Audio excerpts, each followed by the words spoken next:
Talk about headlines that didn't age very well. Terminator Dark Fate review. Sarah Connor saves the world and the franchise.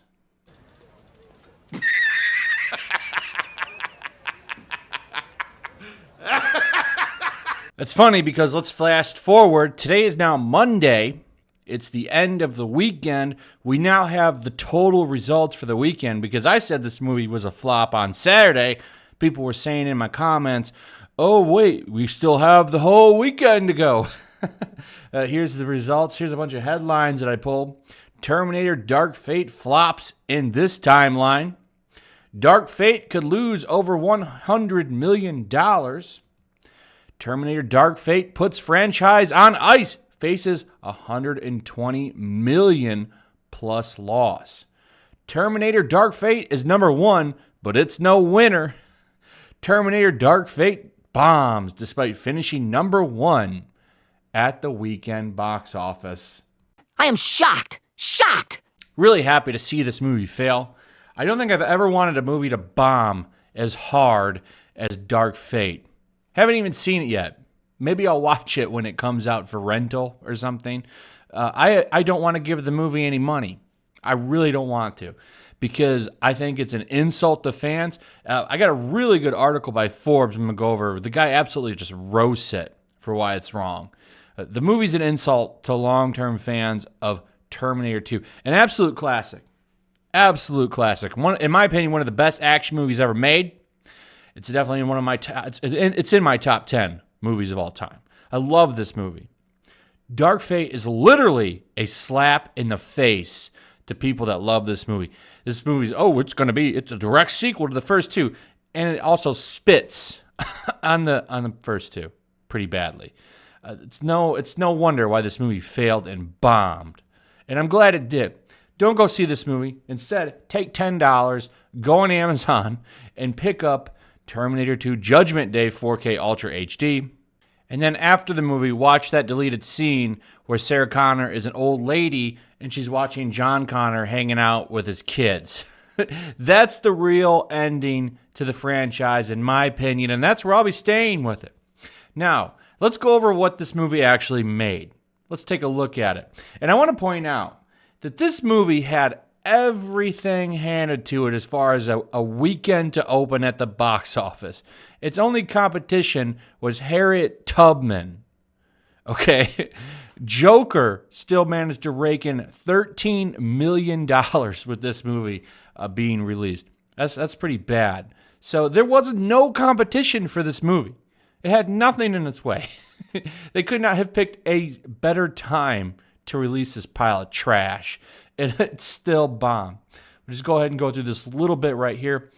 The latest film, Terminator Dark Fate, cost at least $185 million to make, not including the tens of millions of dollars in marketing expenses. I heard it was around $100 million that they spent. I heard they spent about $100 million on advertising this pile of trash.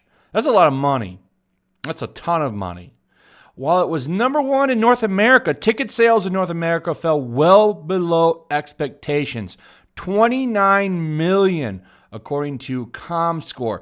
Paramount Pictures, which distributed the movie, had been expecting about 40 million, which is low. You thought 40 million? And here's the thing, too. Like, it needs to be high. So the fact that it's 29, it's going to shoot even lower. I don't expect this movie to make very much money next weekend. It also didn't do very well in China either, by the way.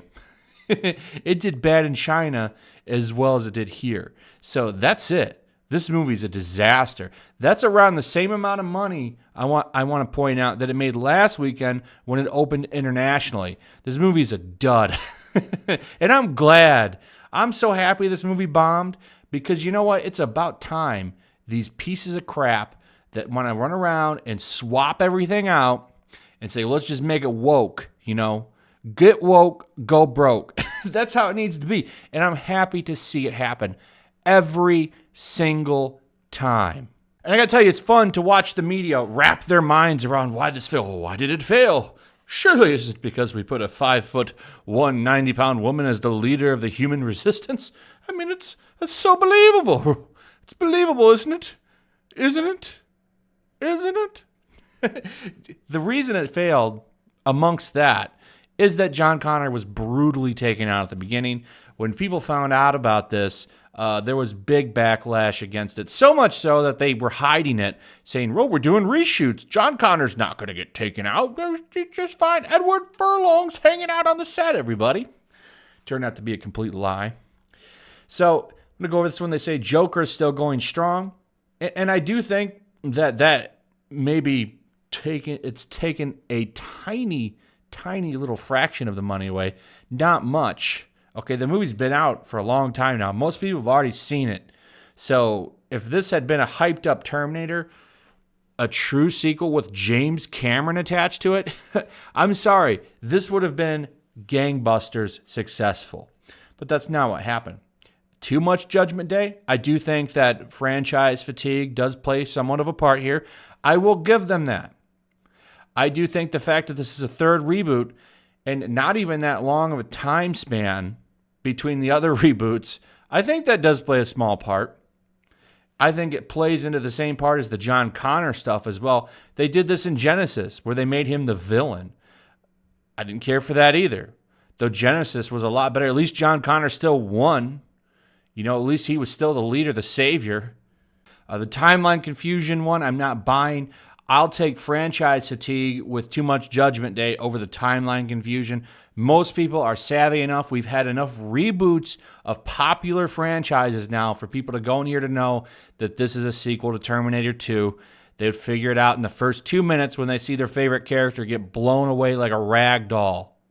So that one I'm not buying. Here it is. This is the big one. What happened to spoilers? For hardcore fans, on the other hand, there's something that happens in the first 5 minutes of Terminator Dark Fate that may have put many of them off.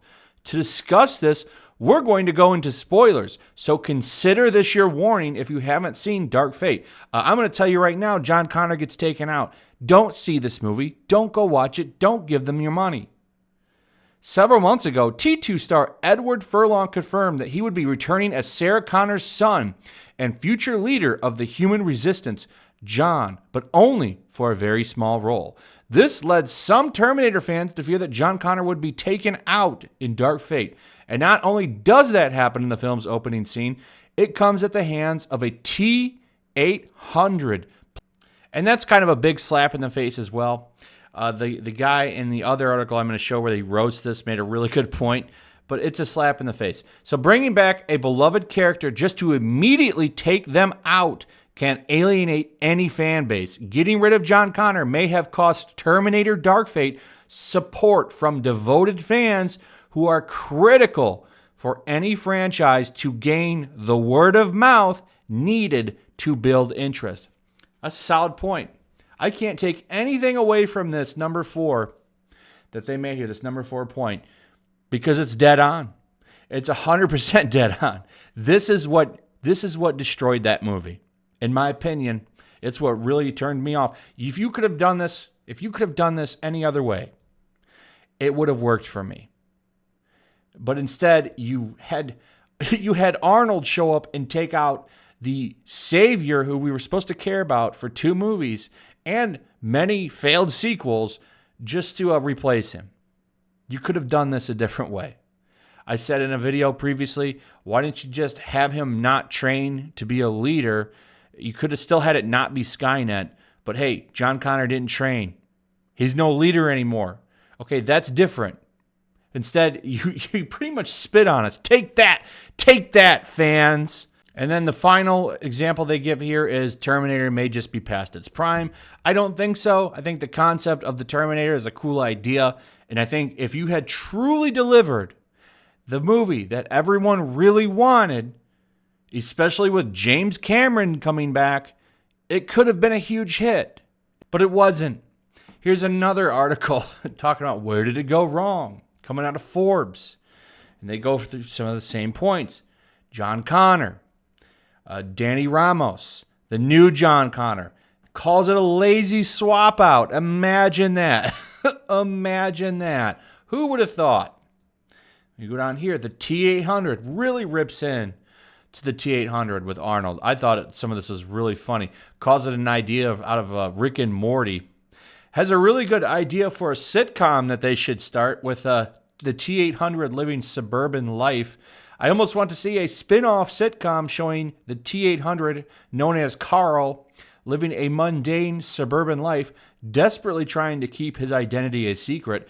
Imagine Carl attending a parent-teacher conference and watching the meeting through the red-tinged lens of the T-800, sitting down for a family meal, exchanging small talk with his neighbor while analyzing the length of grass on his lawn to the millimeter.